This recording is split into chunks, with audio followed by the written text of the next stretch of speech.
प्रेम मंदिर वृंदावन के दर्शन की झलक। बोलो श्री कृष्ण भगवान की जय, बोलो बांके बिहारी की जय, बोलो राधा कृष्ण की जय। नमो राघवाय। गुरुर् ब्रह्मा गुरुर्विष्णु गुरुर्देवो महेश्वरा, गुरु श्री साक्षात परम ब्रह्म तस्मै श्री गुरुदेव नमः। भगवत प्रेमी भक्त स्वरूप, आज हम बात करेंगे प्रेम मंदिर वृंदावन के बारे में। यह मंदिर प्रेम का प्रतीक है, जो कि पांचवें जगत गुरु कृपालु महाराज द्वारा बनाया गया था और यह फरवरी 2012 से जनता को समर्पित कर दिया गया था। यह बहुत ही सुंदर, अद्भुत राधा कृष्ण और श्री राम सीता को समर्पित मंदिर है, जिसकी संपूर्ण जानकारी आज आप इस वीडियो में देखेंगे।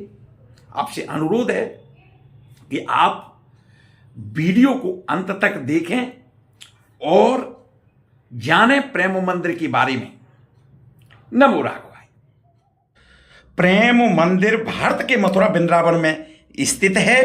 यह जगत गुरु कृपालु महाराज द्वारा बनवाया गया था, जिनकी एक संस्था थी, परिषद एक थी, जिसका नाम था ये अंतर्राष्ट्रीय गैर लाभकारी शैक्षणिक आध्यात्मिक धर्मार्थ ट्रस्ट थी। उसके द्वारा इसका निर्माण कराया गया है। इसका परिसर वृंदावन के बाहरी इलाके में 54 एकड़ जमीन पर स्थित है और भगवान राधा कृष्ण और सीताराम को समर्पित है।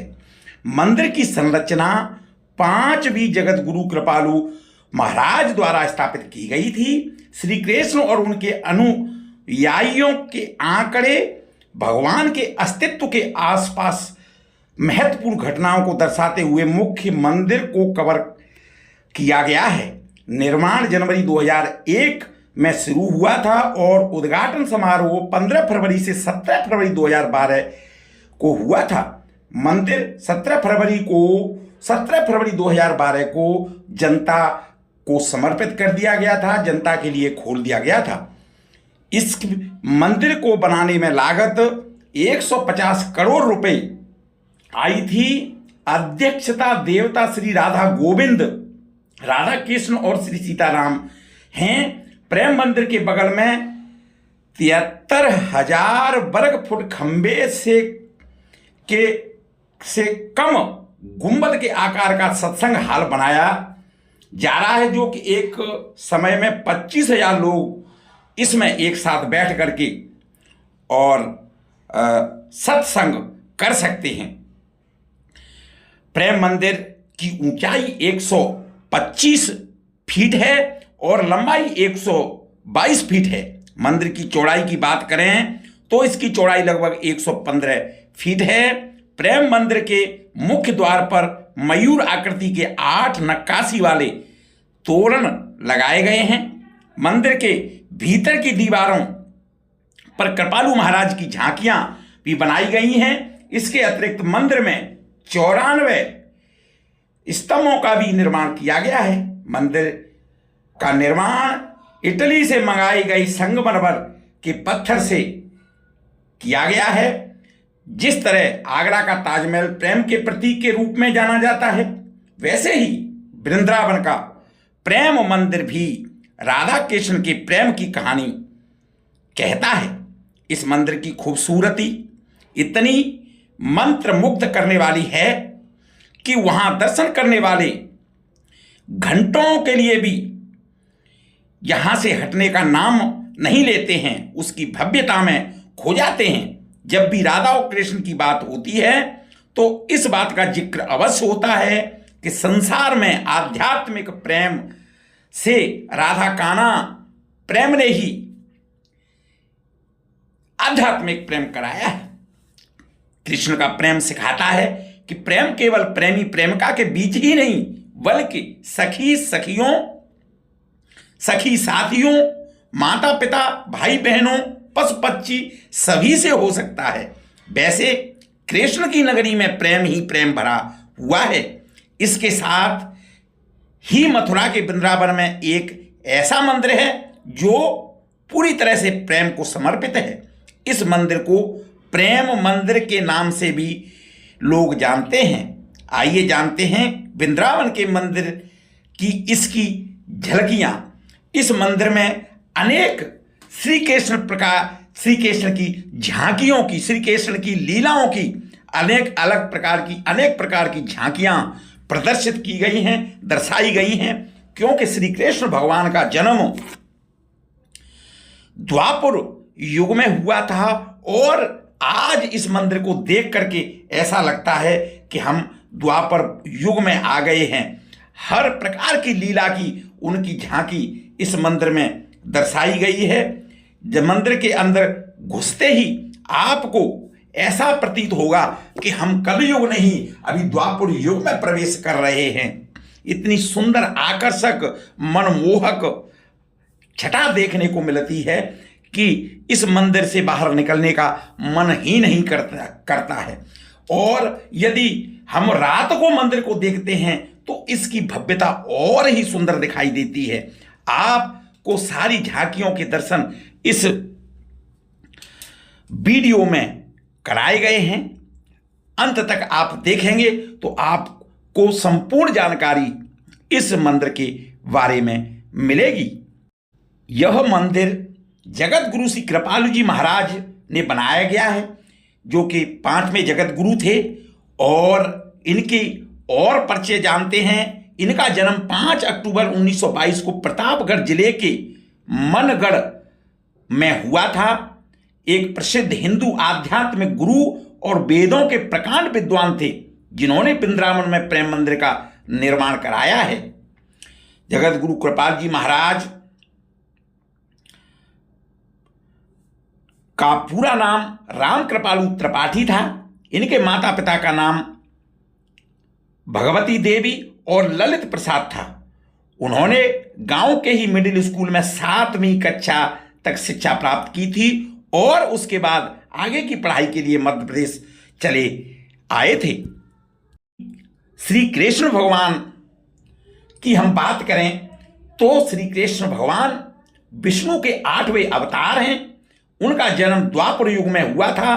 कृष्ण के समकालीन महर्षि वेद व्यास द्वारा रचित श्रीमद् भागवत और महाभारत में कृष्ण का चरित्र विस्तृत रूप से वर्णन किया गया है। भगवत गीता में कृष्ण और अर्जुन का संवाद में पूरी मार्गदर्शक जीवन जीने की कलाएं मिलती हैं। कृष्ण वसुदेव और देवकी की 8वीं संतान थे। श्री कृष्ण भगवान देवकी कंस की बहन थी। कंस एक अत्याचारी राजा था। उसने आकाशवाणी सुनी थी कि देवकी के पुत्र द्वारा वह मारा जाएगा। इससे बचने के लिए कंस ने देवकी और वसुदेव को मथुरा की कारागार में जेल में डाल दिया था। मथुरा के कारागार में ही भादो मास के कृष्ण पक्ष की अष्टमी को श्री कृष्ण भगवान का जन्म हुआ था। कंस के डर से वासुदेव ने नवजात बालक को रात में ही यमुना पार करके गोकुल में यशोदा के यहां पहुंचा दिया था। गोकुल में उनका लालन पालन हुआ और यशोदा और नंद बाबा उनके पालक माता पिता बने। जन्म के कुछ समय बाद ही कंस द्वारा भेजी गई राक्षसी पूतना का वध किया था श्री कृष्ण भगवान ने। उसके बाद सक्टासुर, तृणावर्त आदि राक्षसों का भी वध किया था।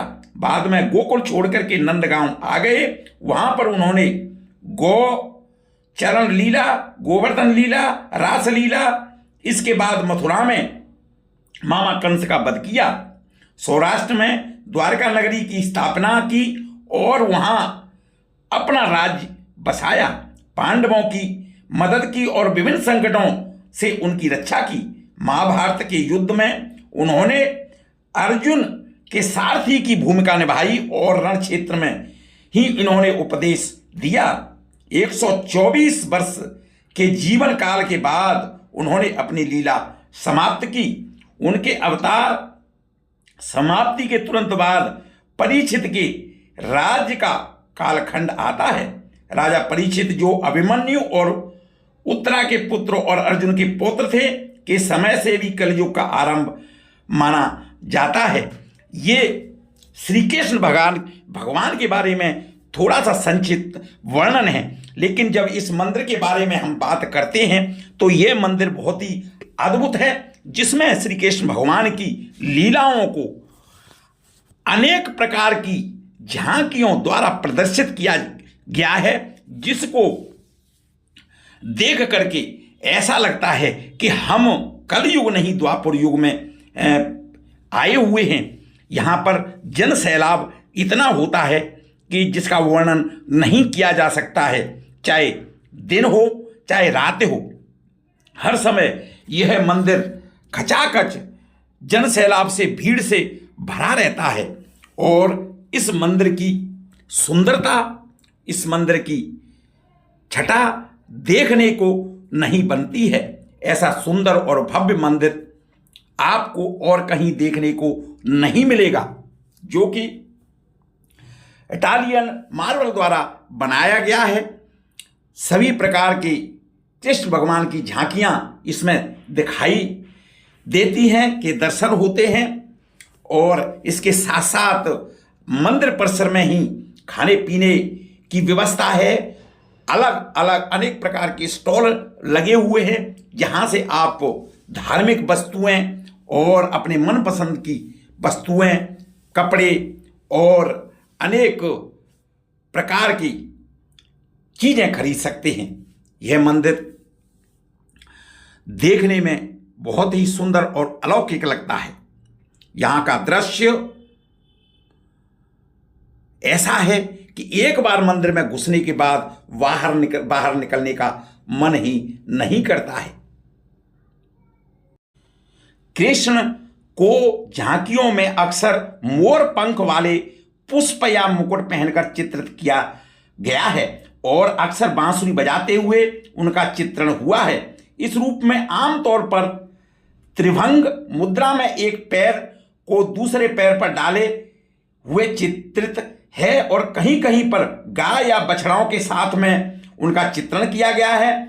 उनकी झांकी दिखाई गई है, जो कि चरवाहे गोविंद के प्रतीक को दर्शाती है। अन्य चित्रण में वे महाकाव्य महाभारत के युद्ध के दृश्यों का भी एक हिस्सा है।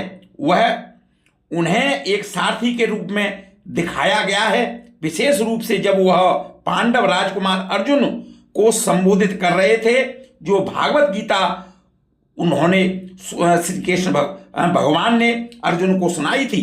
इस लौकिक चित्रण में कृष्ण कभी पथ प्रदर्शक के रूप में सामने प्रकट होते हैं, तो कभी दृष्टा के रूप में, कभी रथ के चालक के रूप में। कृष्ण के वैकल्पिक चित्रण में उन्हें एक बालक के रूप में भी दिखाया गया है।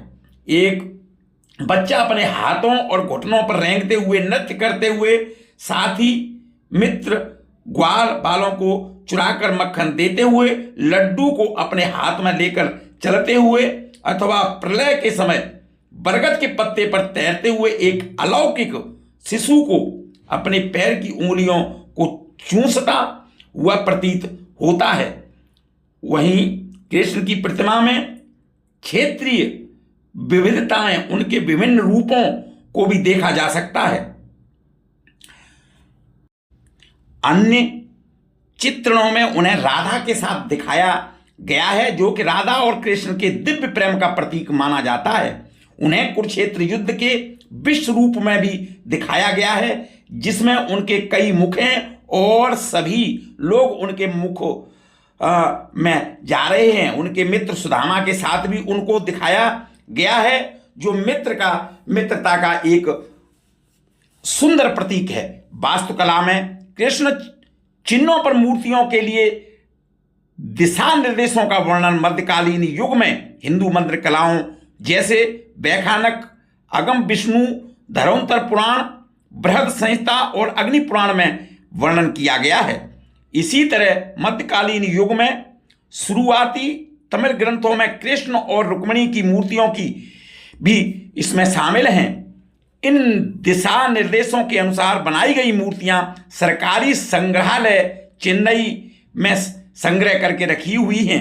ऐतिहासिक और साहित्यकार स्रोत एक व्यक्ति के रूप में कृष्ण का विस्तृत विवरण सबसे पहले महाकाव्य महाभारत में किया गया था, जिसमें कृष्ण को विष्णु के अवतार के रूप में दर्शाया गया है।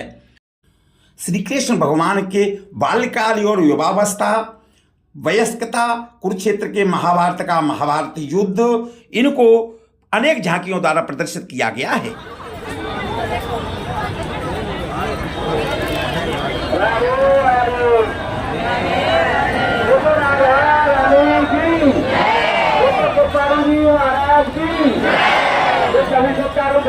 महिला अपनी बात तरफ चले, पुरुष अपने दाहिने तरफ चले। आप लोग पीछे से हमारे चक्कर भैया महिला को प्रवेश न करें। प्रेम मंदिर का रात्रि का दृश्य बहुत ही अद्भुत है। जगत गुरु कृपालु जी महाराज ने यह मंदिर बनवाया था, जिसमें रंग बिरंगी रोशनी, संगीत और फव्वारे के साथ एक दिव्य और शांत वातावरण बनाया है, जिसमें रात्रि के दृश्य बहुत ही मनमोहक लगता है। यह मंदिर भगवान कृष्ण और राधा को समर्पित है। इसकी विशेषता है कि मंदिर की संरचना इतालवी संगमरमर से बनाई गई है। मंदिर में राधा कृष्ण की अमर प्रेम कहानी को प्रदर्शित किया गया है। श्री कृष्ण की 4 लीलाएं यहाँ पर झांकियों द्वारा प्रदर्शित की गई हैं, जिसमें कृष्ण झूलन लीला, गोवर्धन लीला, रास लीला और कलिया नाग लीला भी यहाँ पर जो है अनेक झांकियों द्वारा प्रदर्शित की गई हैं। मंदिर में शाम को संगीतमय फुब्बारे का शो होता है। दर्शन के लिए मंदिर सुबह 8 बजे से 8-8:30 बजे से लेकर के 12 बजे तक खुलता है, जो 8:30 बजे आरती के साथ में खुल जाता है। उसके बाद में शाम को 4:30 से 8:30 बजे तक और 4:30 बजे के साथ आरती के साथ में खुलता है। जिस फव्वारों शो गर्मियों में 7:30 से लेकर के 8 बजे तक होता है और सर्दियों में 7 से 7:30 बजे तक होता है। रात्रि में प्रेम मंदिर का दृश्य रंग बिरंगी रोशनी, मंदिर को रंग बिरंगी रोशनी से सजाया जाता है। लाइटें इतना मनमोहक आकर्षक होती हैं कि देखने से मन नहीं बढ़ता है, जिसमें यह बहुत ही सुंदर और आकर्षक लगती हैं। मंदिर में संगीत बजता है, जो वातावरण को और भी शांति और दिव्य बनाता है। फव्वारे भी मंदिर के दृश्य को और भी आकर्षक बनाते हैं। शांत वातावरण, रात्रि में मंदिर का वातावरण बहुत ही शांत और मनमोहक होता है, जो भक्तों को एक दिव्यता का अनुभव कराता है।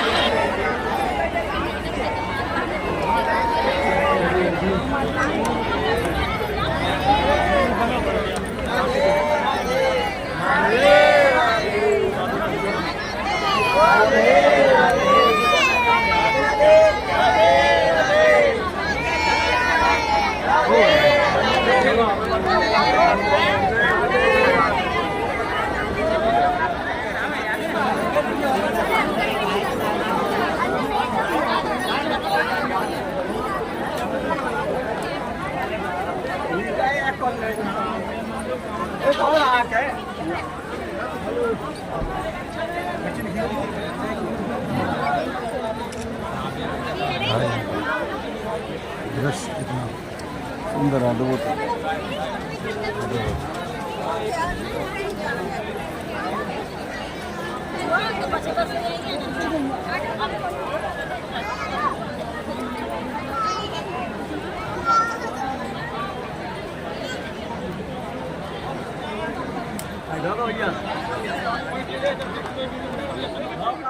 रात्रि को फुब्बारे इतने सुंदर और मनमोहक होते हैं कि जिनकी छटा देखने को बनती है। जब रोशनी में मंदिर का संगमरमर चमकता है तो लगता है कि पूरा मंदिर किसी जादुई दुनिया का हिस्सा है।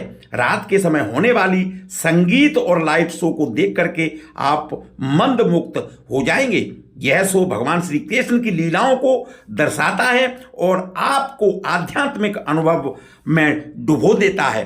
यह श्री कृष्ण भगवान सारथी के रूप में अर्जुन को रथ में ले जाते हुए कितना सुंदर दृश्य यहाँ पर प्रदर्शित किया गया है, जो कि बहुत ही मनमोहक और आकर्षक है। यहाँ देख करके ऐसा लगता है कि वास्तव में श्री कृष्ण भगवान बैठे हैं और अर्जुन अपने रथ पर चढ़ करके और आगे युद्ध की तरफ जा रहे हैं। इस तरह का दर्शन बहुत ही अलौकिक और धार्मिक है। यह रास इतने सुंदर तरीके से प्रदर्शित किया गया है, आप इसको देख करके अंदाजा लगा सकते हैं कि कितनी सुंदर और मनमोहक रासलीला श्री कृष्ण भगवान कर रहे हैं। और ये मंदिर की लाइट, मंदिर की चमक इतनी सुंदर दिखाई दे रही है जिसका वर्णन नहीं किया जा सकता। बता दीजिए चाहे जहाँ एक स्थान यहाँ पर गोवर्धन पर्वत को उठाने का दृश्य प्रदर्शित किया गया है। जब इंद्रदेव ने ब्रजवासियों पर मूसलाधार वर्षा की, तब भगवान कृष्ण ने अपनी छोटी उंगली पर गोवर्धन पर्वत उठा करके सभी की रक्षा की और इंद्रदेव का अहंकार चकनाचूर कर दिया, उनका अहंकार मिटा दिया। इंद्रदेव जो देवताओं के राजा था, ब्रजवासियों को गोवर्धन पर्वत की पूजा करते देख करके क्रोधित हो गया और उसने वज्र में भारी बारिश और तूफान ला दिया। ब्रजवासी इंद्रदेव के प्रकोप से डर गए और भगवान कृष्ण से मदद मांगने लगे। भगवान कृष्ण ने अपनी छोटी उंगली पर गोवर्धन पर्वत को उठाकर ब्रजवासियों को सुरक्षित किया। 7 दिनों तक मूसलाधार वर्षा के बाद इंद्रदेव को अपनी गलती का एहसास हुआ और उसने भगवान कृष्ण से माफी मांगी। गोवर्धन पर्वत की पूजा की शुरुआत इंद्रदेव के अहंकार को मिटाने और ब्रजवासियों की रक्षा करने के लिए भगवान कृष्ण ने गोवर्धन पर्वत की पूजा शुरू कराई, जो आज भी की जाती है। 7 दिन 9 तक भगवान कृष्ण ने गोवर्धन पर्वत को उठाकर रखा था, इसलिए ब्रजवासी ने उन्हें अन्नकूट का भोग लगाया जाता है, जो आज भी गोवर्धन की पूजा के दिन किया जाता है। श्री कृष्ण भगवान की जय, गोवर्धन भगवान की जय। आपने देखा प्रेम मंदिर के बारे में, कितना अद्भुत, आकर्षक, अलौकिक प्रेम मंदिर है।